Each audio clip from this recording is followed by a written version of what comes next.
এখানে আমি পোলাও ভাতটা বসাই দিছি, প্লেন পোলাও। আমি কিন্তু 1 কেজি চালে 1 কেজি মানে লিকুইড দুধ দিছি, গরুর দুধ। এতে করে পোলাওটা আর কি দেখতে অনেক সাদা হয়। আর বাকি 1 লিটার গরম পানি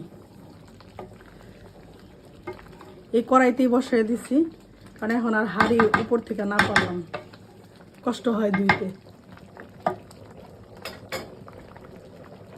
হ্যাঁ, আলহামদুলিল্লাহ পোলাও ভাতটা হয়ে গেছে। এটার ঢাকনা নাই, কারণ এই হাঁড়িটা অনেক বড়।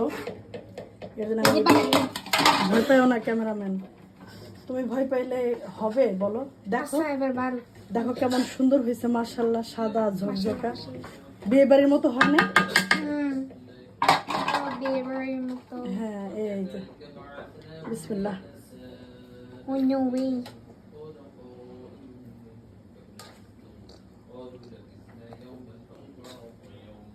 সবাই কাজ করতেছে।